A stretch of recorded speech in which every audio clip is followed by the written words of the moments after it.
সবার সামনে বলতে পারি না। যতগুলা কথা বলছি আমি, জননেত্রী শেখ হাসিনা কিছু কিছু কথায় আমার দিকে তাকান নাই, নিচের দিকে তাকাইছিলেন, কিন্তু সবগুলা কাজের কথার ব্যাপারে উনি অ্যাকশন নিছেন। এটাই আমার সবচেয়ে বড় প্রাপ্তি।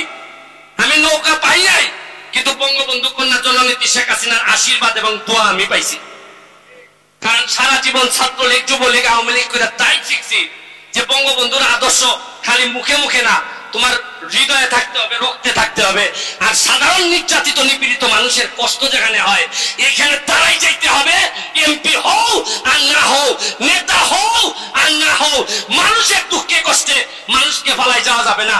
তাইলে তুমি কোন নেতা না হইলো মানুষ দাঁড়িয়ে বলবে যে বঙ্গবন্ধুর রক্ত প্রবাহ মানে এই লোকটার শরীরে।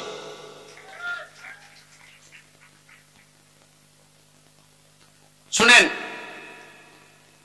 100 টাকা করে চা পাতা বিক্রি করছেন। আমি বক্তব্য দিছি 2 মাস আগে। কেমনে মাত্র 1 মাসের ব্যবধানে কেমনে 400 টাকা হয়ে গেছে? কেমনে হইলো? আমি কি জাদু জানি? না, খেটায় জাদু করছে। 15 বছর ধরে হইল না। আমি বক্তব্য দিলাম সংসদে, আমি কইছি যে খামড়াইলিমু কিন্তু তোমরা। আমি যে টাকা গিয়া তদবির করি, আমার এলাকাত খাম দেও, আমার এলাকাত উন্নয়নের বরাদ্দ দেও, স্যারে আমি ফোন করে কই ওই বাইরে আমার এলাকাত বরাদ্দ দেও। আমি নিজে টাকা বানাইতাম না, আমি কোনো দুর্নীতি করি না, তবে অত তার বড় যদি বরাদ্দ না দেও তে খামড়াইলিম। আমার আবার খামড়ানির অভ্যাস আছে।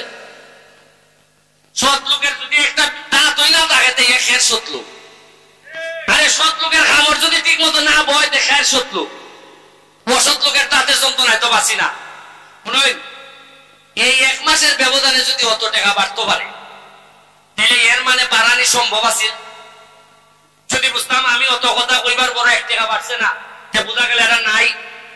এর মানে হইল গিয়া বাংলাদেশটারও বঙ্গবন্ধুর সোনার বাংলা বানানো সম্ভব যদি এইসব বাটপারদেরকে ঠেকানো যায়।